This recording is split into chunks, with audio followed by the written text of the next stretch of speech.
Dun, dun, dun, dun. Hey everyone, D here, and welcome to our continuing reviews of The Falcon and the Winter Soldier. This week, of course, diving into episode 5, Truth. A little more of a relaxed, a little more philosophical episode. So, of course, diving into such fun topics, I can't have anyone but the best. And joining us tonight, we have, right over here on the side, Mr. Terry Huddleston. Hello. Excellent. And joining us, as often he does, the man himself, U.S. Agent Williams, Don Willie.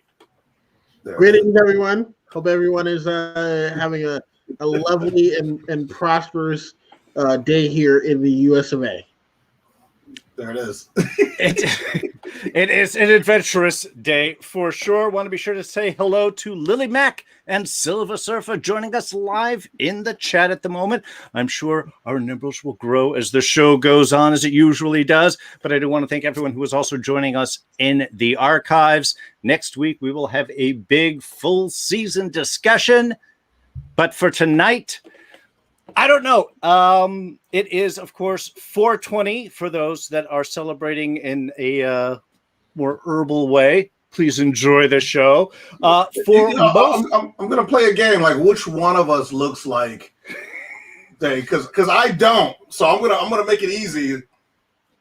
Look, I'm going to say me and Wesley Pipes take issue with what you're saying. Yes. Yeah, I love you like that look.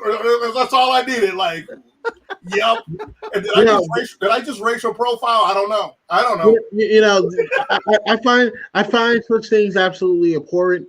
You know, I don't care if your state has legalized such things. All right, it is regulated by the federal government, and the federal government says it's illegal.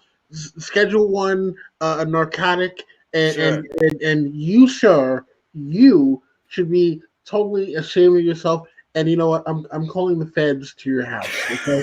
Whoa, man! He is yeah, and a narc at the same time.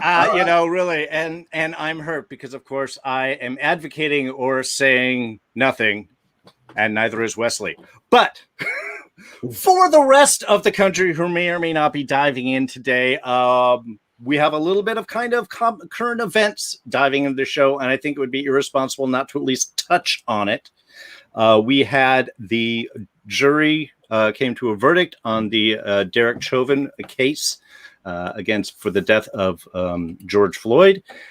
Found guilty on all 3 counts. And I have to tell you, from someone who was a lifelong LA native and was here through the 92 riots after the whole Rodney King thing, even apparent open and shut cases don't always come through. So I think over time, I think we have seen a more of an awakened, a better viewpoint of race relations. I think we are slowly improving. We're not saying that justice happened today. We are saying that accountability happened today. There's a long road to go. And I'm dwelling on this only because this exact issue of race, of the placement, the value of a person of color within American society is very central to this episode of Falcon and Winter Soldier. This is Sam and Bucky reclaiming the shield, and Sam wrestling with the idea of what it is to be Captain America, and more importantly, what it means for a black man to be Captain America, compared against who Steve Rogers was, who John Walker is portraying that Captain America image to be, and who Isaiah Bradley has his own image of what Captain America means. So lot to kind of dive in here. And I say, I'm only doing this because it's a slower episode. It's a little more philosophical. These are the issues that the episode is going with. So let's start that off with that big question. What does it mean to be Captain America? And how are our characters attempting to embody or reject that particular image? Terry, let's kind of kick things off with you. Well, 2 things. Well, more than 2. I don't know why I qualified it by 2 things. One thing, first thing, We haven't really had aspirational heroes in a long time. And I'm pausing so you can think about that and go, you're wrong. Wait a minute. Yeah, Batman's angry. Superman's angry. Captain America was the closest thing we had to a character that, like, hey, I want to be upright and earnest like this guy. Everybody else is what I call, this is my own self term, I call it like grieving angry white man with money. Sure. Pretty much that was like every character that was coming out was rich, powerful, white, and upset. And I'll jump in real quick to say that I think what you're also saying is while Superman normally portrayed as a very positive character, certainly through Zack Snyder's impression, much more of a troubled, doubting, dour. Superman was my childhood hero, and I believed in Superman like people believed in Santa Claus or the Easter Bunny. Like I thought he was out there somewhere, and if I fell off a cliff, Superman would come in real life and save me. Luckily, I wasn't too dumb enough to test that faith, but it was akin to a faith system. So nobody was hurt more than me to see this dour, sourpuss Superman. But like I said, even when I was a kid, Batman could crack a smile, right? Like it wasn't written in the code that Batman couldn't have a laugh or two or have fun doing his job. But over time, as the society zeitgeist got more cynical, so did the characters. So fast forward to John Walker is literally, I feel like, Marvel's deconstruction of the deconstruction of superheroes. Like, hey, do you really want angry, bitter white guy with authority in control of this? And not that the whiteness is arbitrary. It's saying, like, look, even with the black wife and all that, he still benefits from white privilege. He still benefits from American privilege, right? He gets to walk into, and this is subtext into the show. I didn't bring this to, I'm not making it about race. This is the stuff they're talking about. Well, and he fits what Isaiah brought in is the blonde-haired, blue-eyed, vision of America. That shocked me. I was like literally taken aback by the fact that this, what should be a kid's show, air quotes, because everybody rags on Marvel being for kids, is bringing up these really, these aren't water cooler conversations. Like, hey, Darren, how'd you feel about that racism last night? Like, we're not even talking about this. This is conversations that are going to push the narrative forward, like you were saying, slowly but surely. And the fact that we found this medium, and I'm just being facetious, but the dumbest medium to basically talk about the most serious things in a way that we can actually understand. It's almost like if the WWF tackled racism somehow. It's like, hey, that's the good guy, that's the bad guy. And then they fight, but he's wrong, and we get the narrative in this passion play version of it. And so it's weird. It's uncanny valley how poignant Disney accidentally, because they wrote this a long time ago, is right now, right? Like, if you're an editor, you're like, oh, pull the episodes. Crap. Like, we can't let this out now. But it turns out to be the perfect timing. And I mean, obviously, Disney had the bravery to put it out, but also they're literally, did they just write this yesterday? Because they're talking about stuff that's happening right now. So, that's one of many things that, really impressed me about this. Well, you might even say it in an odd way, given the amount of time it takes to produce, the fact that this was done before or even around at the latest of when these George Floyd incidents started. And now it's kind of hitting right as it also kind of, has its, I'm not going to say conclusion, there are still more stages, but its main thrust and move. Don, do you have any thoughts on how you're feeling this is being presented here in the show? Okay, so first off, let's talk about the fact that, you have liberal corporation Disney throwing racial politics into everything, where people just want to see wholesome entertainment and not have to think about real world issues that are not even issues that, some people just want to, make into issues for no good reason. When we could be watching America doing what America does, and that is kicking ass and saving the free world. But instead we have to hear all about, my feelings and arbitrary incidents that mean nothing and bring nothing of value to the actual world. I mean, I don't understand why we have to be discussing any of thing about race. I don't see color, so yeah, the fact obviously you don't, because when you said America's good at kicking ass, it was like you didn't bring up whose ass we've been kicking over the past 30 years. I mean, listen, we're America. That is, it doesn't matter if you kind of does though. America, like your ass is getting kicked. That's all it needs to be. And yes, Silver Surfer, I'm in on the bit. But it's interesting to note that this is just a little throw out there. America hasn't kicked a white ass in a long time. We keep making movies about them, but that was the last time we had the will to kick a white buttock. I mean, listen, it's kind of like some places, and some people know how to act and others don't. Oh, gotcha. Okay, all right. Well, all right. I got you. On that, let's steer this kind of a little bit, because I want to actually take what you're talking about here, Don.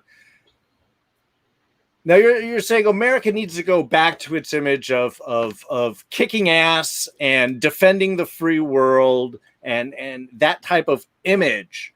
Would you say that John Walker really epitomizes that particular image?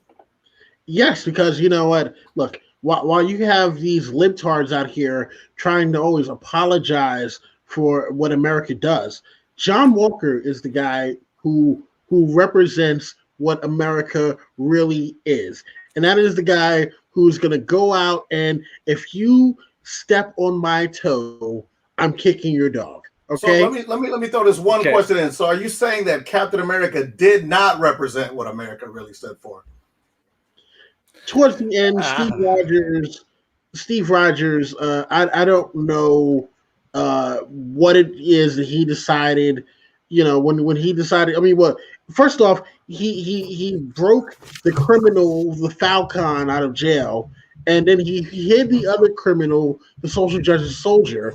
All right, and then he goes and gives, these two ne'er-do-wells. Hey, why say more when a no would do? Like, so no, right? Like, no, you don't think he stood for what America. So that's the delineation we need to have. You believe? Well, because I was going to say that lead in, because I think that's exactly the 2 points, and that is really the crux of what is happening in this episode. We have John Walker, who in many ways represents who America is. Well-trained, well-funded. He's got everything. He's got back to him. He's been taught. He's been told what his mission is.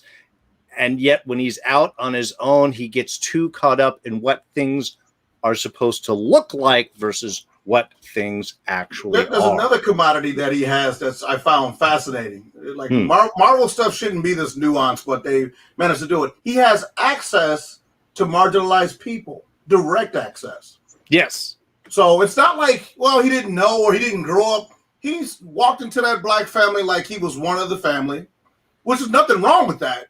He's married to a person of color, so you would think he would at least, like Sam Wilson does. Sam was like, I kind of get where the terrorist is coming from on this one. Not saying she's right, but I know where the anger is coming from. Mm-hmm. Whereas John Walker had the ability to be ensconced in black and brown culture and still not have to get the message. And people always ask me, what do you think white privilege is? It's not a credit card. That's it. You can live in and amongst black people, be married to one, and still not know what the struggle was like because it doesn't hit your perception directly. Well, and I think that's important too, because I don't think in any way am I saying that John Walker is racist. I don't believe that he is. Again, he's married to a person of color. His partner is a person of color. He's never had that issue with Sam, but yeah, it's a place of position. Yes. And that's the same thing that Carly is hitting on with her, is as marginalized people that are pushed to the sides. When everyone's gone and we can use you, sure, we'll put you in the mix. And the minute the old people come back and want their house, you're pushed off to the side because you don't mean something. Whether it's a marginalized person of society, whether it's a person of color in America, it is these positions of And power. let me make just one point too before we go on. I agree. I don't think he's a cartoon racist like they do in really bad media when portraying racism. I wish they'd stop doing that, to be honest with you, because it makes people that are racist go, well, I don't like that, so I'm not racist. But I think the cool thing that they did was they also disenfranchised him at the end. At the end of this episode, you realize it, because I've been telling this to when I do political podcasts, that the thing about middle class white culture is just as expendable as the black middle class and black working class. It's just we're last in, first to go, but they've also disenfranchised white people as well. Sure. And so because it's a power structure, the race is just a kind of a preschool way to look at America. I wish it laid out like an RPG game where it's like, I'm black, that means I get these perks and I can jump higher and dance, and he's white, that means they have +10 in speechcraft and blah blah blah. No, that's not how life is in an open world RPG. Right? I can see the instruction book right now. Yeah, you can see the instruction manual now. Like, hey, pick which race you want to be. Ding, ding, ding. I think they did that in a video game once. The South Park guys made a video game where, like, if you picked being black, that was like how you chose your difficulty level on how the game was gonna play, which I thought was funny. But that's so wrong. That being said, though, I'm a Midwesterner, and I always bring up that point because we're a left behind part of the nation, right?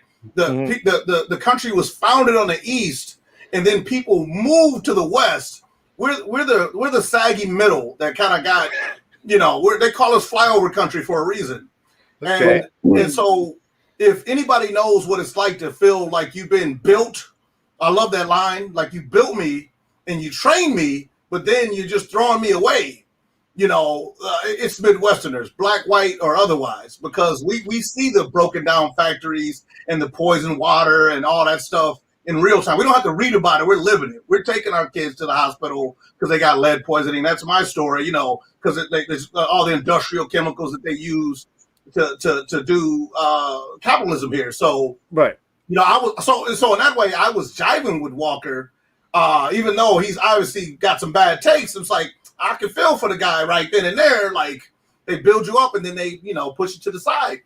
And, he's going to be a school shooter now. So, well, that's it. I mean, and this is his transition towards a more U.S. agent, which we'll get into, as well as the Contessa, which I know we have a few people in the chat are waiting for us to get to as well. Don, was John treated right for his acts? Because I think his speech with the Congress was a very poignant one.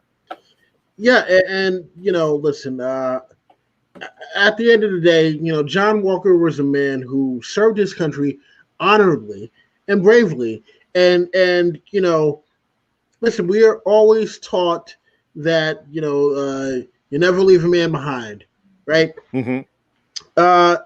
He saw his partner, his best friend, killed right in front of him, and he did what I think any other patriotic American would have done in his place. And for this, not only was he jumped by two internationally known criminals who released another criminal from jail, he was thrown under the bus by some liberal senator who was like, oh, this is going to somehow cause an international incident. So you can't be Captain America anymore because, we're going to have people who are going to be complaining about, oh, you killed a terrorist without a trial. You know what? He killed Lamar without a trial, okay? All right? Those terrorists killed someone who was protecting freedom around the world because they think that they are somehow superior. Right. But why does he have to lie about who he killed and why? We all know who he killed, but he's not the one. Nico wasn't one that killed Lamar. That was Carly. So he's kind of lying to cover his butt there a little bit. Listen, you know what? No. That's just showing that he is going to hold all of them responsible. It's like the RICO Act, okay? Okay. One mobster. So the RICO Act, which I know it isn't true. I'm not even going to go down that road. So what you're saying is that revenge killing is not only ethical, that it's a patriotic mandate for us to kill people that make us mad. See, this wasn't about making someone mad. Look, there are people who upset me all the time. All right, and I don't. And you should have the right to murder them, right? No, because think about it. Lamar Hoskins, Battlestar. Okay, he was murdered. Mm-hmm. Yeah, he was. He was murdered by a terrorist. Okay, and right. At the end of the day, if you are a flag smasher, you're a terrorist, and you're all responsible for the death of Lamar Hoskins. And let's not forget the bombing of the GRC. Okay? So you're saying whatever one member of a group does, the whole group is responsible. I got you in the trap. Just go ahead and say yes. If you are working in concert towards a specific goal, then yes. So if you're a nation state, let's say, and one soldier does something illegal, I'm just saying. I'm just kind of follow your logic because I know it doesn't work both ways. Sure, but I know it's not going to go both ways. No, well, I'm more interested in the point because I think that's actually put a point, and I think we've kind of put on the fact that John Walker is Captain America. If Captain America is representative of who America is its highs, its lows, its dirty little middles, and its possible tendencies towards psychotic extremism. Now, while America, and let's be very specific, the very senator that gave him the shield took it from Sam and gave it to John Walker and then has the nerve to ask John to give it back to him. Well, he may have tossed John away. That does not appear to be the end of his mission. One, he keeps saying, especially to Lamar's family, yes, I would never let the person responsible for killing your son get away with anything. Saying, of course, referring to Nico's death, but more to the point, the fact that he is still intent on going after Carly. And he might get a hand, whether it be now or perhaps at some point in the future, by a certain Contessa who appears right after the trial. And I do want to touch on this a little bit. Val, for short, but just say it in your head, don't say it out loud. Is a very exciting figure to be popping in. I will not be spoiling too much to say we're already supposed to have seen her last year in the Black Widow movie. So look forward to her appear of Julie Louis-Dreyfus. But this is also a character that has some very big play into the future. This was dropped as a big guest star. Did it fit your expectations? Did you like the surprise? Did you just go, who is that? Don, let's kick things off with you. What was your reaction of the introduction of the Contessa? Well, obviously, she is someone who, even though she happens to be part of the deep state, I think that she is on the side of righteousness. Obviously, she recognizes that John Walker is a very valuable asset to this nation, and she is willing to help him fight the good fight and to stop these terrorists and these other criminals who now have the shield from desecrating the good name of John Walker and also helping to protect America and her interest. So, I'm glad that we got to see Contessa, aka Val, Hydra, and I can't wait to see how she is going to help further the mission of John Walker, because John Walker is a man on a mission, ordained by the good one above all, and wait, I don't. And anyway, I'm sorry. And I just I can't wait to see what's in store when Contessa helps John to reach his full potential. Objection, Your Honor. So he just got done saying that anybody that's not ordained by the Lord upon high government is a criminal. Sure. But yet when the cult of personality John Walker character you know and love becomes extrajudicial, you're all for it all of a sudden. It's almost like you have a crush on him. Well, no, because obviously whoever Contessa is working for is a part of the state. Okay. Oh, I don't believe that she is some rogue operative who is just approaching. I mean, this is Captain America. Isn't Falcon working with a direct military member? Obviously there happen to be some rogue elements who, for some reason, are in support of left-wing Antifa. So the whole military is bad then, right? Because if one person in a militarized group does the wrong thing, see the trap you're in. Like we're running into this tape. You can't. There are some obvious rogue elements. Okay, Mr. Torres. Joaquin Torres, I'm not sure what his rank is. His whole unit needs to be taken out then. Yes, right? Exactly, because they're a bunch of they're rogues. Okay, they're obviously not following proper protocol by letting that man walk away with that shield after having a fight with the legitimate Captain America. But your girl Contessa said the shield isn't government property. So gray area. We did nothing wrong. I mean, listen, it is what it is. No. At the end of the day, that shield represents American interest, all right? Just as John Walker does, and I do not think that Sam Wilson, the Falcon, or his friend, the social justice soldier. I don't think that either one of them. So that shield made out of a fictional African material represents American interest. Just want to spread it out a little bit. I got you. All right. I gotta jump and re-steer this a little bit. I was hoping you guys would kind of bounce a little bit more in this direction. But I did appreciate the fact that you believe that the Contessa really does have America's best interests in heart. Which she might, as an ex-SHIELD agent, at least in the comics. And I mean ex because she actually worked and was named, the title of your highest female agent, I believe that is Madam Hydra, is who we are looking at. A nice introduction. What do you guys think of Julie Louis-Dreyfus in the role? I love her. I could not think of Veep though. Like I couldn't not think of Veep. It is, yeah. It was like the setting, and I was like, I could just see the president from Veep coming in and going, "Hey, we need you on our team."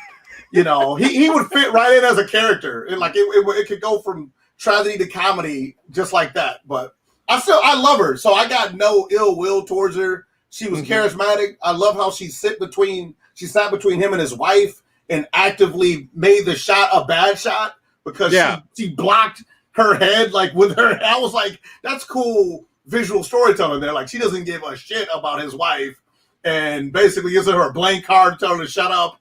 And, so I think they're showing that she's not a great person when it comes to being a people person, but she's definitely a pragmatic person. Right. So, right. I don't know if I trust her, but Nick Fury does the same type of stuff, but in comics and in the MCU, so I don't want to jump to too many conclusions. Well, it does, again, potentially steer a lot of it. But yeah, I think it's sort of an impactful. I don't know. Everybody is always thinking, it's going to be Chris Evans is going to show up as old Captain America. Oh, it's going to be so-and-so. They're going to introduce Dr. Doom here. To me, this is much more in line with what a show like this should do. Now, if this was a character we should have already seen and this was just a little cameo, what a perfect show up for a small little show to continue these little connections and lines. Considering the way that it did work out, the fact that this is the first we'll see here, and then we'll start to see a little bit more of her later on. I do like the idea. It gives us, a little gray area, at least at the moment, to what her connection is. Because, in the comics, she's Madam Hydra. She's Viper. She's a very strong, powerful figure. But Marvel is also very good at taking expectations and then replacing them with a different character, or taking a character and give them a different motivation of this character over here. We got to talk about Shang-Chi. Speaking about remixing, if you want to, but if we have some time towards the end, I would love to be able to jump back into that. I want to try and just focus a little bit more on here. Don, any last thoughts? Just as Julie Louis-Dreyfus as the character, making that impression. Did you like that, or were you like, nah, I like who she said, but maybe not how it was done? I think that she, is a fabulous actress, and I can't wait to see what they have in store for her in the future, because obviously I don't think they just hired her just for this and for Black Widow. I'm thinking that she's going to go on and possibly play other characters, not other characters, but a larger character in the story, possibly in something like Secret Invasion, or if there happens to be a show for John Walker, which there should be. I think she could play, his Nick Fury in there. So yeah, I mean, bring it on, Julie Louis-Dreyfus. Yes, Elaine. Yeah. Well, I don't know if it'll be called the John Walker show. I'm not saying that but I think there may be potentially a chance that we do see him again. And I will use that to link over to another goodbye we got this episode, at least for the moment. And that would be Zemo. We get one nice little shot of him at the Sokovia Memorial. And I'm assuming that's for the whole country, the way that he sort of described it, that it's all basically gone now. And kind of just an interesting one-off between Zemo and Bucky there. Basically, I think Bucky trying to prove to Zemo that he is not a killer. He is not what Zemo thinks is the only potential path of a super soldier. I think it was a nice quiet scene. I think it was done with so much just looks and reaction. Terry, what did you think about this goodbye for Zemo for now? Well, what this whole show's been doing that's great is they haven't been relying on any flashbacks, and they do a great job of show don't tell, right? Like, don't tell us Bucky's getting better. Show us that he's getting better. And that was a great scene to see. They're like, look, because I think that Zemo kind of wanted to die, personally. Like, I think he's a very, I did what I had to do. I got rid of all the super soldier serum. I'm good. Like, I definitely don't want to be anybody's prisoner.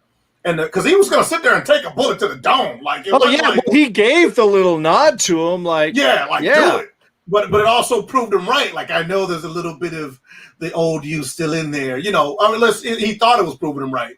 And then we're the audience like, oh, man, Bucky, I thought you were better. But we also now, at this point, give a shit about Zemo. So that's why it's good character writing, because we're like, but I don't want you to kill the kind of bad man that I can see his points now. And so it was a great scene. I love how they basically expanded the Marvel universe now to where it feels like there's a lot of moving parts in a Lord of the Rings type fashion, even when you're not there, you feel like other narratives are going on now.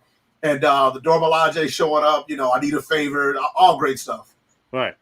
Excellent. Don, any particular thoughts on Zemo's kind of conclusion to his arc there, and what do you think comes next?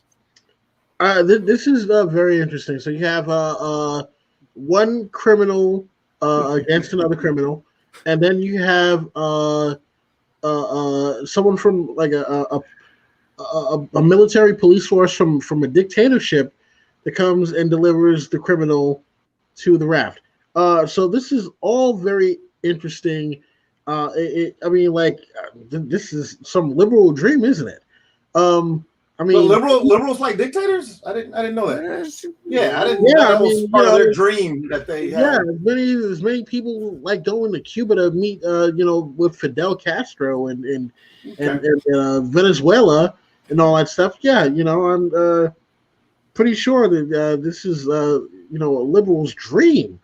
So yeah, I'm just look. All of those people should be locked in a raft. Okay, all of them. All right, including John Walker. Including John Walker.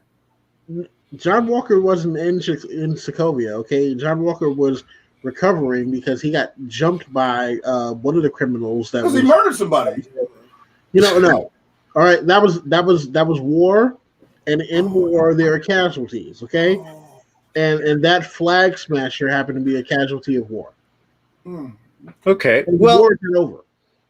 Well, I think you hit a nice point there with the raft, though, and I really love them referring to that. One, again, just a classic, well-known comic prison, has appeared in the MCU before. In fact, we did see it at the end of Civil War, or in the middle of at the end of Civil War. Particularly, now I know he's the Secretary of State, but he did seem to be the one in charge, and that's Thunderbird Ross. Yeah. And I find it interesting that we have Zemo now heading over to the raft.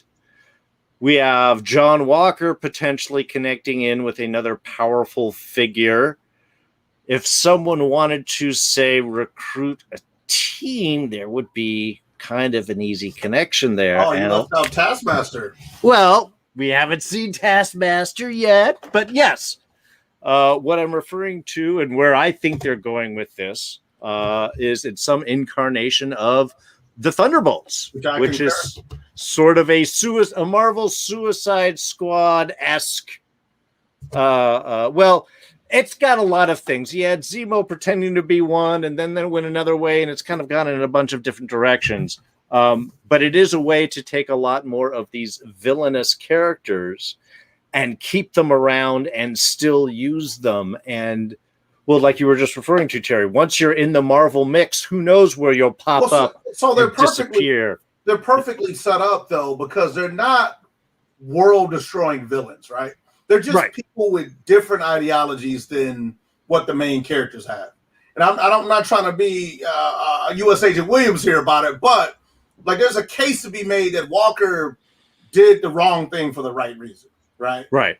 And Zemo, like I said, I was persuaded, like, yeah, he's not wrong, even though on the bell curve of fascism, like once you get an absolute, like there should never be anything like then you become a fascist. So, Well, and they let Zemo show a level of humanity at the end with kind of a forgiveness for Bucky and writing off and kind of an acceptance that, hey, I'm not everybody deserves this. I can see where you are struggling or is a different person maybe.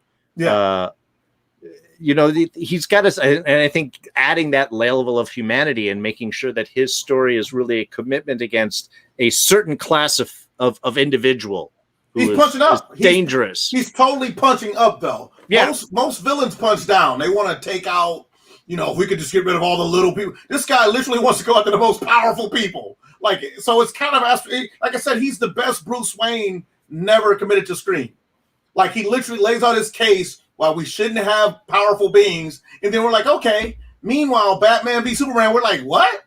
Huh? Like, I mean, I guess I kind of agree with you, but you became a psychopathic murderer, like, in one scene, Batman. Like, you're going to spear this man to death off of what he might do.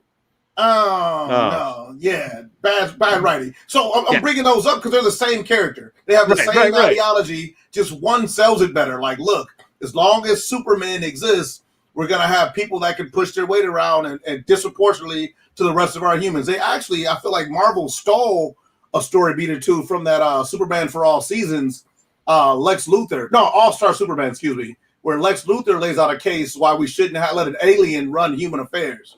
Because if he decides not to, then we're all up Shit's Creek.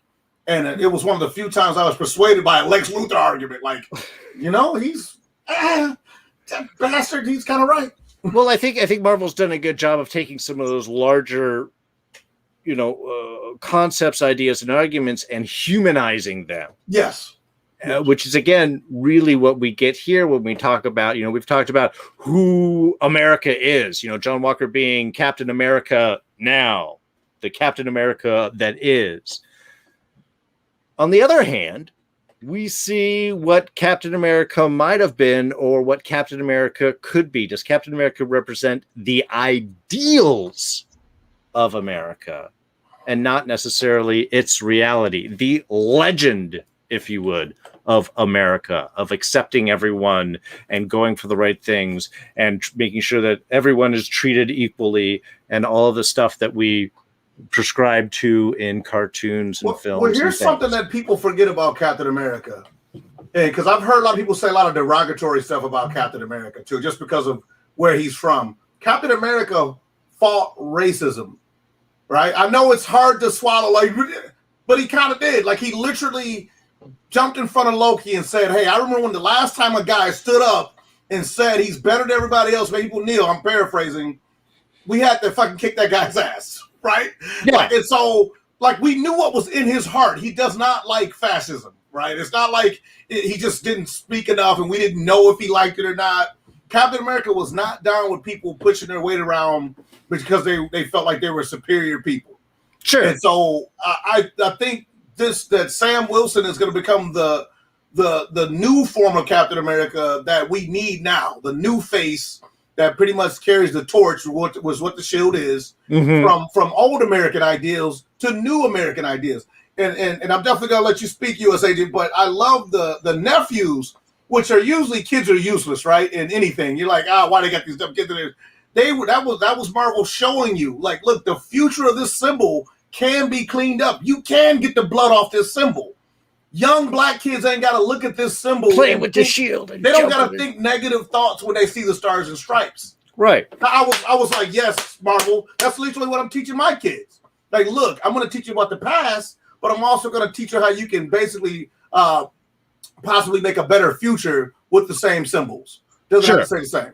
Well, and I think that that's an important distinction that we get when we look at the transition from Isaiah to Sam and how those scenes and everything sort of connects, where we see Isaiah talking about what they treat us like crap. Why would any black man want to be Captain America, want to try and portray that image? You know, if you're kneeling during the national anthem, that is in a way, I mean, it's not, I'm not saying a rejection of that, but an acknowledgement that its current form, that image may not fit the reality of what you live in. And I think Isaiah's story was so heartbreaking in with that, going from the experimented without even being told why or what. Which is based on historical fact, by the way. Right. Not the super soldier serum, but black people receiving what we thought were vaccinations that turned out to be, not to be an accident. I got my vaccine, I got my shot. Nope. But it's a PG experiments. That is in American history. We gave out crazy stuff to see if we could call black society through medications. It sucks that it's true, but I love the fact that Sam still, despite of all that, chose a third way. Right? He didn't go the John Walker way. He didn't go the Isaiah Bradley way, or even the Steve way. He chose his own way. Like, I'm going to do this my way. And I think that was the perfect answer to the Isaiah Bradley call out. Like, how could any self-respecting black man carry that shield? It's like, well, once again, Marvel shows you. I'm going to show you how a self-respecting black man carries that shield. Because how could you, like, what answer could you have to that? Well, like this, there's nothing you could say to convince somebody that's steeped in bitterness. Even if it's righteous bitterness, still, he's got to be a symbol that people can see. Right, and still has to transition and move forward. God, I really want to ask, but I'm also afraid. Don, what is your take on the Isaiah Bradley story and how that might affect or influence what Sam eventually decides to do? Okay, well, first off, listen, Isaiah Bradley told his story, and he was very eloquent about it, I guess, as much as someone like him can be. And listen, at the end of the day, I'm not sure I fully believe his story, okay? We have a man who, he was a soldier supposedly for the country, and he's saying that the military experimented on 300 black soldiers and just gave them something and told them that it was tetanus. Yeah. But if I'm going to make you possibly one of the most powerful people in the world, I'm not going to tell you there's a tetanus shot, okay? And then he says, that the government wanted to cover up the evidence when his buddies were captured, and so and this is the problem. Some people don't know how to follow orders. He obviously didn't know how to follow orders at all, and because of this, he was thrown in jail, and rightfully so. All right. And listen, at the end of the day, if you sign up for the military, you are government property. They have the right to do with you as they will, and so that is true. That is true. So him being experimented on, that's what he signed up for. You can't complain about it now. All right.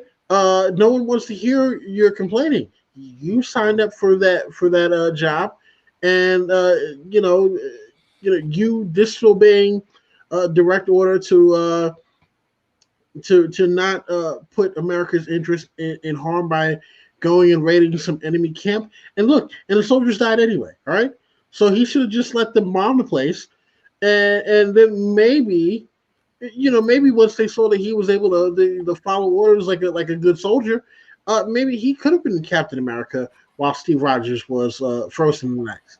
But no, but Captain America doesn't leave anyone behind. Why would Isaiah Bradley leave someone behind? John Walker, even.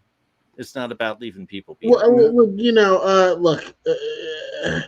Look, some people are better at following orders than others. All right, and so when you know that certain people can follow orders, you give them a little more leeway than those who need a little more discipline.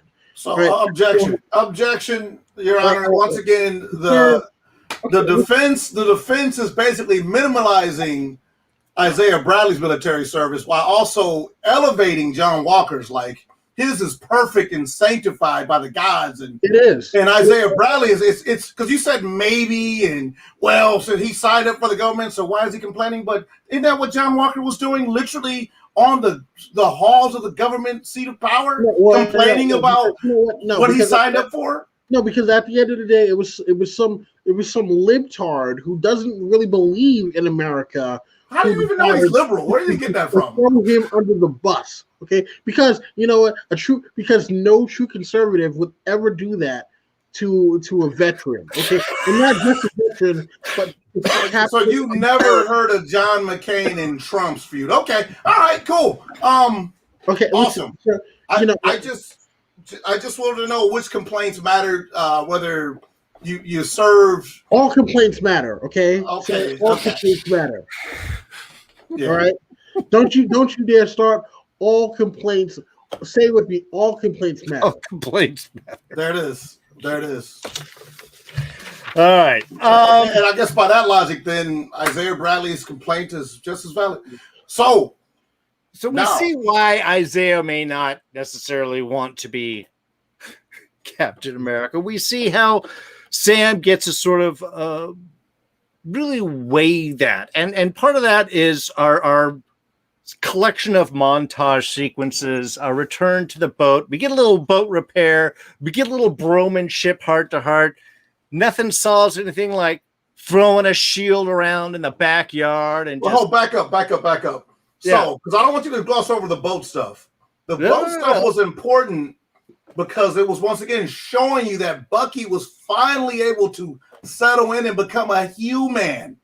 Now, one thing people didn't even pick up on is that he slept on fucking the floor in the beginning. This is the first time he slept on a damn couch. Like, that's a step up for Bucky amongst people surrounded by life. Like, Bucky. I didn't catch that. And I was like, what a great scene callback. It was one of those things, once you binge watch it again, you'll be like, oh my God, he went from an empty apartment to like a well-lit, look, the New Orleans ain't that well-lit. They're using cinematography and all kind of light tricks to make New Orleans look like the sun is right next to it because it's a brighter disposition for our heroes. They're in a bright, happy, almost womb-like place where they're going to be reborn again into different men. Not to get Freudian, but it's there. Well, and he is someone who then at that point wakes up to kids with the shield next to him playing. Winter Soldier would have woke up the moment anybody walked in the room. Right. He's asleep until he's rested and wakes up in the midst of play and joy. So yeah, no, that's an excellent transition, and I totally did not pick up that difference from the floor to the couch. I'm glad that you caught that. And I agree about the boat scene, because that really is, I watched it again earlier today, and it's almost a different character. He's relaxed, he's smiling, he's flirting a little bit with Sam's sister. It really is it's a human size. Oh my God, is this Bucky not the Winter Soldier, but actually just a pure shot of who the interior Bucky is, who he believes himself capable now possibly of being once again. And it goes to great casting on Disney's part, because Sebastian Stan is massively charismatic, right? Like, you would think this guy is a dud meathead if you just go off the MCU, but this guy, you see him in interviews, like, I got a crush on the guy. Like, man, he's a very attractive guy. He just makes you feel like you're his best friend, right? So the fact that he's got that in his pocket, that they can basically use to kind of do the Superman to Clark Kent transition, where you can like, hey, he's a completely different person now. Because look at him, he's smiling, he's flirting, he's alive, he's amongst people, he's not brooding in his leather jacket in the shadows anymore. What a great transition.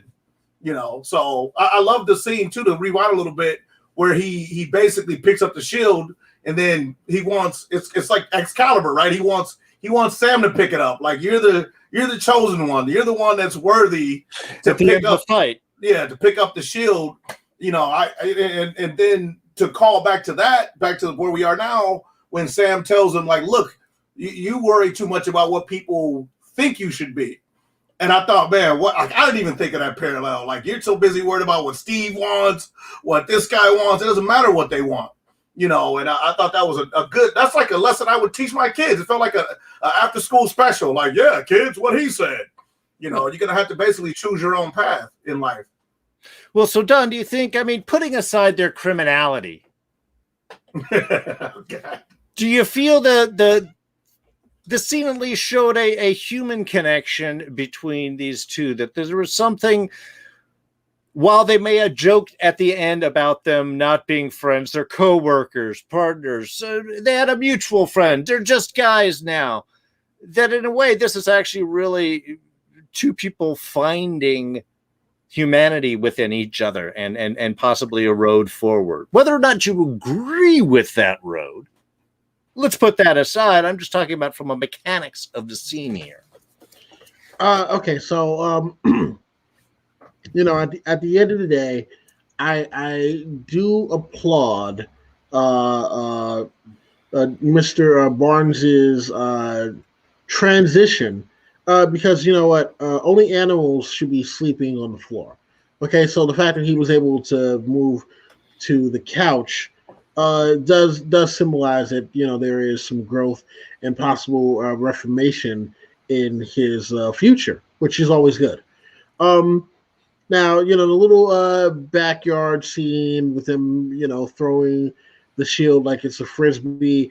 I felt like they were disrespecting the shield by doing that. But I understand what the symbolism is supposed to be. It's two guys who are having a heart-to-heart conversation, and finally, being able to being able to come to grips with their true feelings, not just about the world around them, but about each other. I'm glad that they stopped where it did, because for a moment I thought it was going to turn into Brokeback Mountain, and those aren't the kind of films that I'm into. So, I do appreciate the fact that these two gentlemen were able to talk things out and not have to resort to violence, because I know at least one of them is prone to that. And we got to see just a little bit of humanity out of these two, and hopefully when this is all over, they'll turn themselves in and serve their proper amount of time. And then maybe once they've fully rehabbed, we can move on. And, in about 20 years, we can see the conclusion of Falcon and the Winter Soldier. And possibly, them doing some actual good instead of this symbolic, pandering, propagandist good. Sure. Let me just jump in real quick, make a film recommendation for you with our just eternally awesome and forever young Ant-Man himself, Mr. Paul Rudd. I Love You, Man, to show that two men can have a loving and platonic relationship together. Not that an actual romantic relationship, there's anything wrong with that. I'm just trying to point out that there is a variety, a realm. Someone would call it a spectrum even. A spectrum in there, yeah. Plus, it has Rush, and you'll never go wrong with that. Okay, well, I mean, again, I think these are all just, again, kind of great little points and moments of seeing the transitions and the looks of who is Captain America. And I think what we're seeing here throughout the episode, what they really look at is Captain America is different to different individuals. So ultimately for Sam, and I think in a nice just little moment discussion with his sisters, realizing that it's about being the Captain America he believes to be. What does Sam believe Captain America should be? And does he believe that image needs to still be represented, and perhaps accepting that he is the best person to pick that up? So I definitely got a point to that, and this dovetails into Star Wars, actually, where I felt like Marvel learned from all the outcry of Rey didn't earn anything. She didn't earn it. And then I felt like in a paradox, everybody was like, hurry up and give Sam the shield already, right? And Marvel was like, no, we're going to make him take 6 episodes to earn the shield just so you fuckers don't come back and try to bite us in the ass and go, oh, we're just trying to be SJWs and give it to Sam because he's black. And so I'm liking the fact that they showed us throughout the season him earning that shield.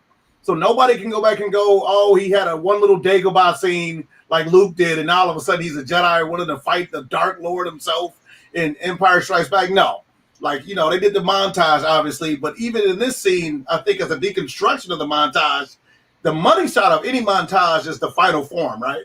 Right. But they withheld that like tantric sex where we're like, oh, we don't get to see the new suit. And so I think it was Disney playing with our emotions. Yeah. I also want to do a callback too. To Sam's superpower is his ability to talk down violent people, right? Like they showed time and time again that this is the guy you want with the shield because he can de-escalate, kind of like you want the cops to do, right? He can de-escalate violence. Like this is exactly the guy you want with the most powerful symbol in the country right now. Not somebody that's going to escalate violence, but somebody that's going to de-escalate violence. I think that's sort of a brilliant way of doing it because we have seen that Sam is not afraid to be violent when it's necessary. Same as Cap. Cap will be violent when necessary, kills when necessary. But yeah, I think it's that idea is that's the last choice, not the first, second, or third, if at all possible. I think is a good representation to show maybe a different approach towards things. John, did you have a thought? I'm reading the comments. Somebody says Luke trained for 2 years between Star Wars and Empire Strikes Back. Show him some respect, Terry. Fair enough. Not on the screen. Not on the screen. That's true. Also, I just want to note out Silver Surfer mentioning that Big Trouble in Little China is a bro movie too. Yes, and I will always shout out Big Trouble in Little China every at 80s any movie. Opportunity. Every 80s movie is all about sweaty, oily, muscly men being friends. Like that's the Top Gun, Predator, you name it. Rocky. I mean, the Apollo Creed, Sylvester Stallone. Come on, they're running in the beach. Like, it's all there, man. That's true. That's true. Rocky 3's got his whole thing. Anyway, Don, did you have? Listen, he trained with the Shield, obviously, after stealing it from John Walker. Listen, I just hope that he, can actually do some good with it. I'm going to say probably not, but, one can hope. You almost sounded optimistic. I mean, listen, it's hard to be optimistic given who is currently holding that shield that definitely does not. The level-headed, able to de-escalate violence guy? This is the talk that you talk, but is it really real? We've seen it. Like, literally, they showed us time and time again that he's able to de-escalate violence. They showed us that your guy, who's out now, got voted out. Got beat out.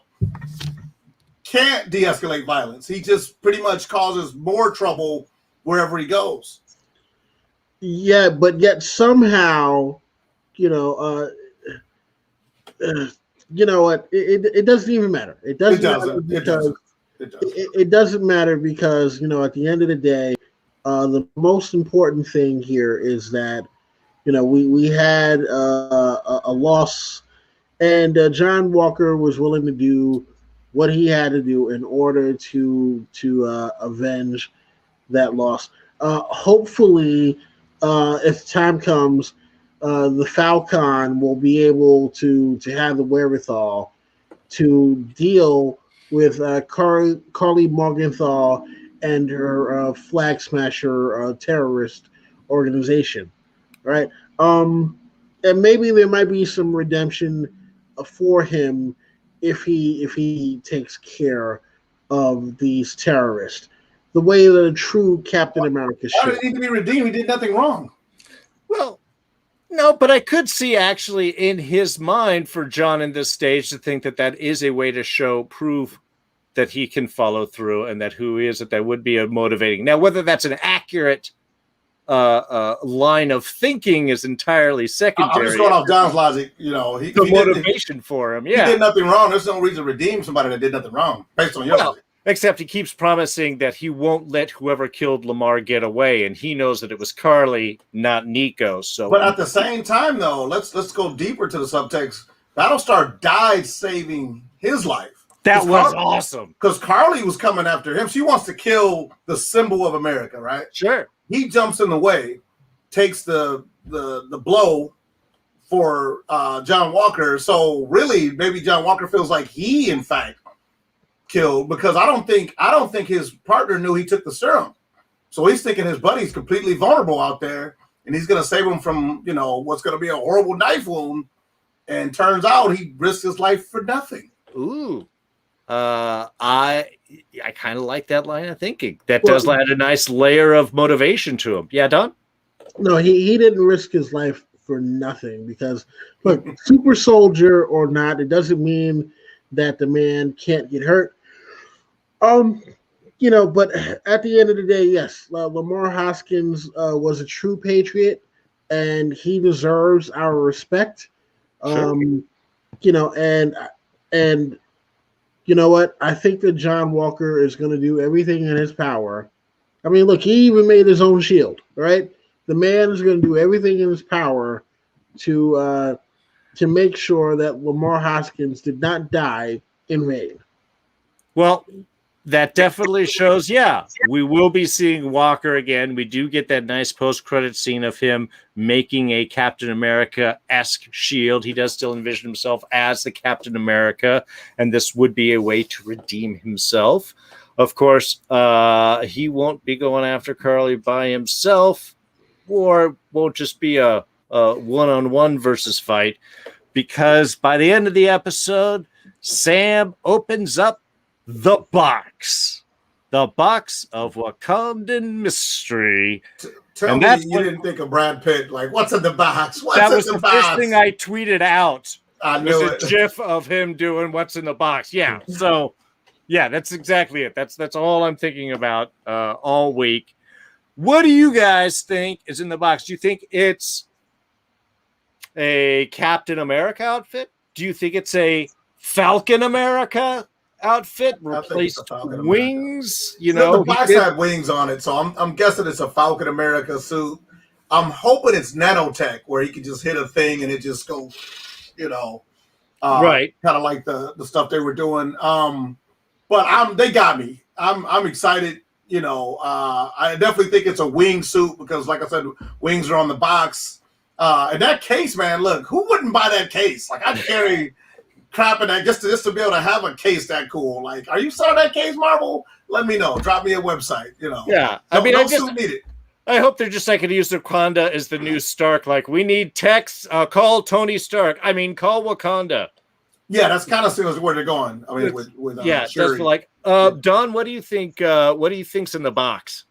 I find it very interesting that this dictatorship is funding and giving weapons to a known criminal.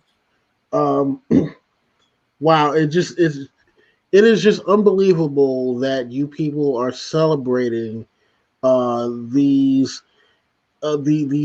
criminal rogue elements that are working together. But I guess as long as it is to stop the furtherance of this terrorist organization, the enemy of my enemy is my friend for the time being. You bring up an interesting point that I didn't think of. As I was about to rebut this point, I'm like, well, Wakanda isn't really doing anything about Kylie. They're just kind of like, yeah, she can do her own thing. We just want Zemo, right? That's y'all problem. That is true. That is true. But once again, you're talking about the dictatorship, or using your words, supplying or monarchy, says Raymond Floyd. Whatever. I'm just going by your logic. But they also supplied your boy with his shield by proxy. This is what I'm saying. You can't get out of the paradox you're in by trying to disown them and illegitimize them when you're using the same tech to do your criminal activities when you murder unarmed people that have their hands up in the air. Listen, again, it's we're in the middle of a war, and that gentleman was a casualty. He was a terrorist. All right. He said he looked up to Captain America, and that was the last thing he got to see before he died. That's true. Poetic on his end, right?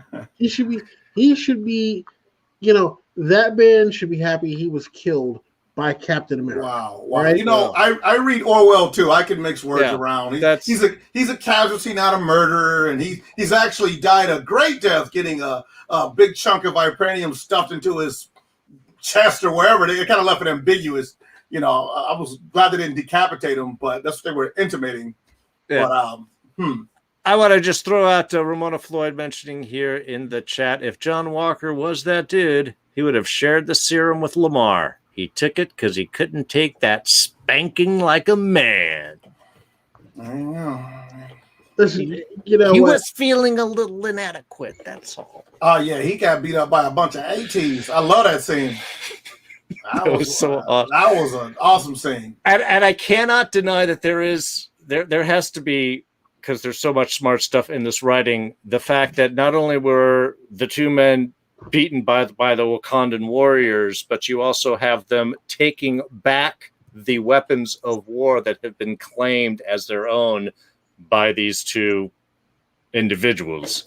Yes. I think there's a lot of interesting layers, statements within that scene. I'll just say this real quick. Go ahead. Well, I would just like to say that, look, first off, that just shows you can't negotiate with some people. John Walker wanted to talk to the Dora Milaje in good faith. And what do? They just attack him for no reason. No. He put his hands on her. No. Oh, my God. What? So what? Are we trying to accuse John Walker of sexual harassment or something? No. Oh, no, that's just disrespect. No, are you saying I could walk up to a cop that tells me to put my hands up, put my hand on his shoulder, and expect nothing bad to happen to me after they've given that show of force? I mean, well, first off, there wasn't any kind of warning. They came I in. think a spear being thrown to break up what was about to be another fight was warning enough. Well, see, and again, see, they come Pointed sticks. in.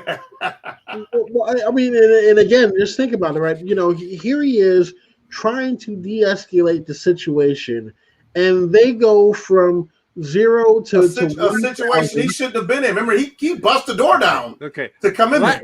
That's last week's episode. That's last week. That's last week's. It's not go too much. This week. Look, we're over. I want to wrap things up, but there's one last major important point that I want to touch on. Is Sharon just the power broker at this point? No, I mean, no. Is she heavily in charge there? Because they have definitely implied that she is definitely not just some alarm sticks. She got Batroc out of jail and is now sending him to work with Carly. How is all that happening? A promise to kill Sam? Together. Her and Val are working together. There's a secret cabal going on where I think Sharon is a plant by whatever the spy agency is. Why is she promising Batroc that he can kill Sam? Because they know that's not going to happen. That's not going to happen. Like, I think, and we'll see. I mean, look, if it does happen, I'm not going to be upset. But some part of me still believes Sharon Carter isn't just complete bad guy now. Like, sure. There's no precedent for that. Well, no. You make her gray and not just, black or white. Here's the thing, right? She helped, Steve Rogers when he turned criminal. She was branded a traitor, a traitor against the country. And now here we find her in, the literal Mos Eisley of the world.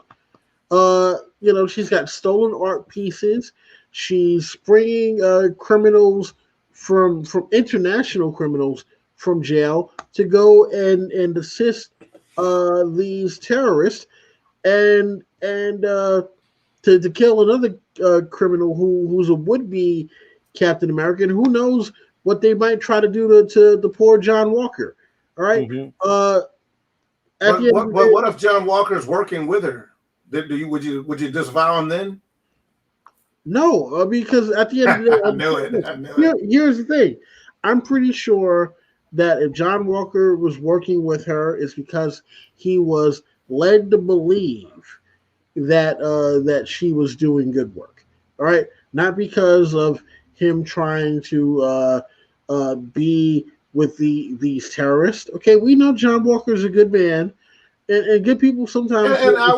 And I don't think he's going to flip to terrorism, but he does have all the same hallmarks of a bitter ex-soldier that becomes a mercenary. That seems like that's what Sharon Carter's doing. So, well, look, the fact that you have, Sharon Carter who is palling around with criminals. Nice. So, I mean, I can't be surprised if she does happen to be the power broker. It wouldn't surprise me. She's used to hanging out and palling around with criminals. So, yeah. But so is John. We don't know anything about, like, we can take our comic book knowledge of who she is, but we don't know who Val is. I mean, she literally gave him a blank card. We're just filling it in with what we think we know. Right. Somebody giving us a name, and if we thought the same thing about Killian and the Mandarin years ago, obviously we'd be thinking different things from what we ended up seeing. So there you go. But no, I don't think she's a power broker personally. I think that there's another level up from there. But you think that she's definitely working with him? Yes, definitely working with. Well, because I got to say, it's who mentioned it in the chat? Silva mentioned here in the chat, it would make her far more interesting if she was a little bit more in that darker, grayer area. And I have to kind of agree. I mean, Sharon Carter is an interesting enough character when she was presented. It was a little weird macking with the whole Peggy relationship on Steve and stuff, but fine. The fact that she might be an embittered ex, this is what the world has created by throwing them away when they're no longer useful character. and she's not totally good and not totally bad, but has her own area of self-interest. To me, that's a much more interesting character than just the CIA agent we know. I agree. I mean, she is great value Black Widow. Like, now that Black Widow archetype is out of the scene, I do feel like they're like, hey, she's other fight girl we could put in this slot, of will she, won't she? Because Black Widow in the comic books always had an era of will she betray you or will she be working for you? And so I feel like Sharon Carter fits into that slot now, but even more so on the where you question her loyalties. Whereas you never did with ScarJo. You always knew she was an Avenger. You never thought she was going to sell him out to Ultron one day because they just didn't write the character that way. Well, the arc was always like, I did these bad things and I've been working hard to fill out my book, So where she is at this point. Yeah, a character that you don't know what their motivation is constantly, but you kind of need them or half trust them. Yeah, much more interesting. I just realized she's Lando Calrissian. Like, I had to do it. They got here 10 minutes before you did. Like, I can totally see her being like, I built this underground empire, and So she's the Lando Calrissian character. Okay, what about you, Don? Do you think that she's working this? Do you think that she's working with Contessa? Are we starting to see the elements of this other organization that's not Hydra necessarily, but maybe some new uber criminal, I don't know, Legion of Doom Marvel style? They just took their name. It's ours though. I think it is very possible, given Sharon Carter's propensity for hanging out with criminals. I saw that too. Now only if Contessa happens to be a criminal, and I don't think she is. I think that Contessa is a patriotic American, and I think that she is on the side of good, and that is why she approached John Walker, because she knows when a good man needs help. Right. She also knows how to keep secrets, right? So it makes me wonder what else she knows. I think she knows about the whole operation in detail with Falcon and Bucky. And that's what makes me not trust her, because she's like, we know you took the serum. You're like, hey, you could have done us a favor and killed all of them for all we care. That would have been great. So it lets you know, it makes you wonder where she's getting her information from. Because if the government knows what she knows, then Kylie should have been raided by like a group of soldiers when she was in the hideout. But she seems to be watching things unfold and not reacting to them in real time like she wants to stop it. So in the words of Michael Caine, some men just want to watch the world burn, is what I feel about Contessa. I don't feel like she's there to stop the terrorists, because she could have stopped them at any time if she knows down to the detail that John Walker took a serum when she probably was in some bathroom somewhere sticking a needle up his ass. So it makes me wonder, like, why hasn't this deep state organization acted if they know all this pretty textured information about the operation?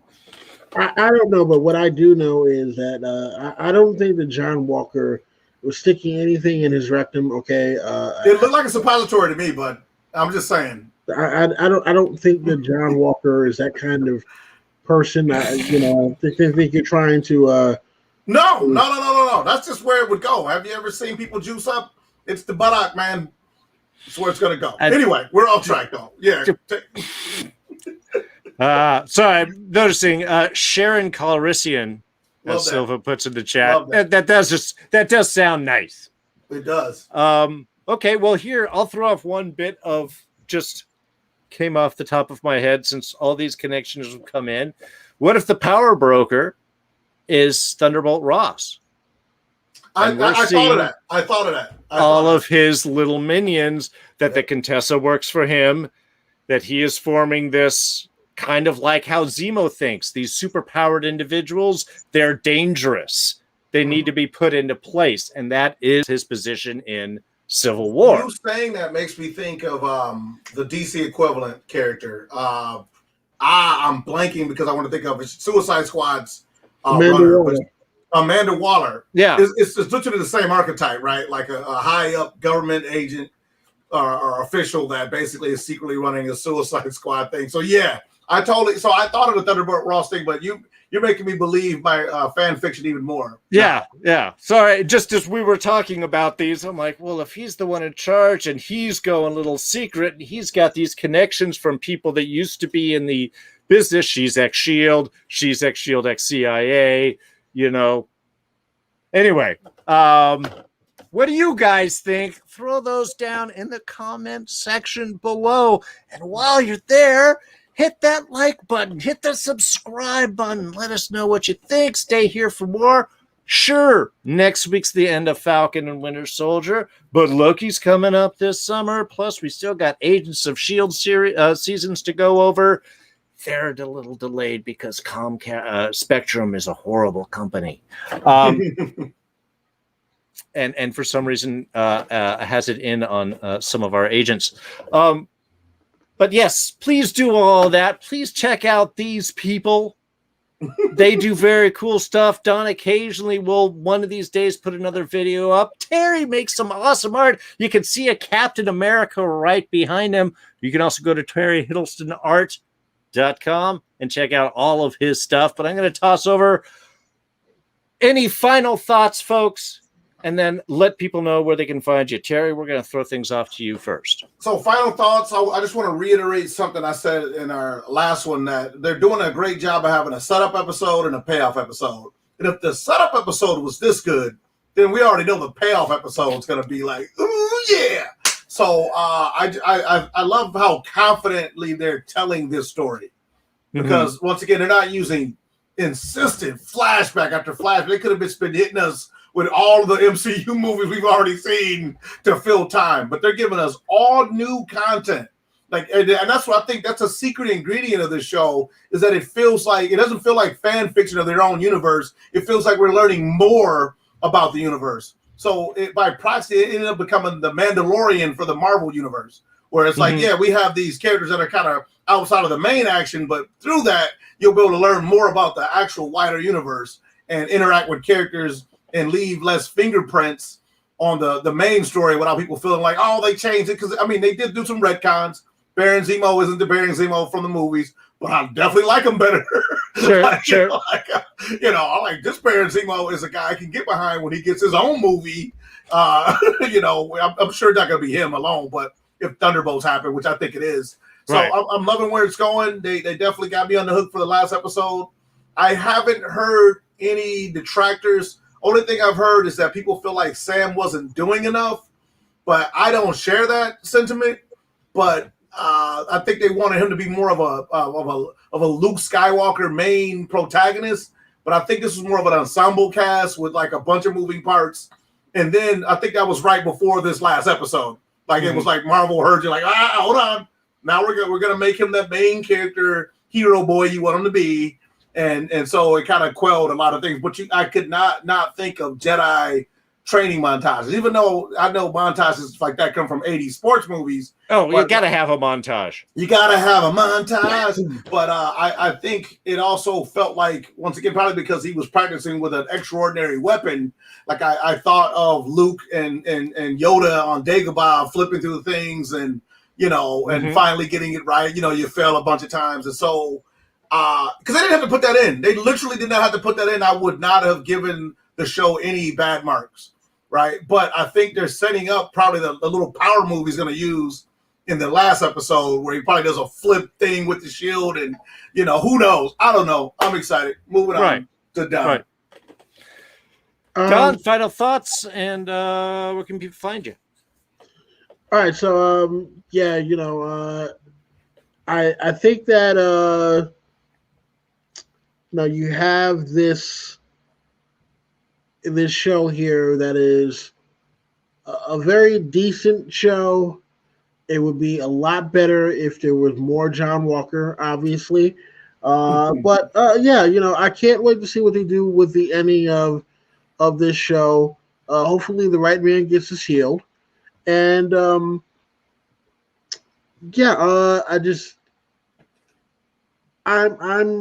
excited to see what the final outcome is going to be for this. This has been a pretty interesting series, and I hope that it also continues. And I love the fact that you don't need to have watched everything to understand all the moving parts here. It's enough of a self-contained story that you can get everything you need from the episodes that we've seen thus far. But watching the movies helps round things out. So yeah, I can't wait to see what they do with the ending. And if you want to find me, you can catch me here with this guy every now and then, as we discuss the Agents of S.H.I.E.L.D. And also Agent Carter, True Patriots, obviously. Yeah, and on Twitter at @DonWillie, that is IDONWILLI. And also, here on YouTube at Adon of Ice and Fire. Hopefully one day soon I will be returning with more Song of Ice and Fire content. Maybe someday, somehow. Hey, just so you know, I read all the books. If you need somebody that's a bookie, I read them all 3 times. That could, like, once again, give insight, like I said, how the wildlings are blah, blah, blah, like we talked about before.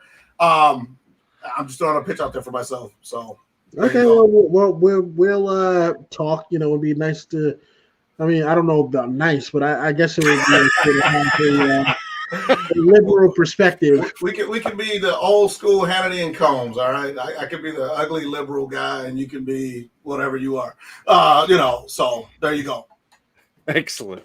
Well, thanks to Alyssa, Jean, Ramona, Floyd, Lily Max, Silva Surfer, everyone who has joined us live in the chat today. Everyone, of course, watching us in the archives. Really appreciate you checking out our channel. Please join us next week as we wrap up this season and moving forward as we have Loki's What Ifs, and just it's the year of Marvel, folks. We've got a lot of work ahead of us. Anyway, thanks so much for joining us, and we will catch you all next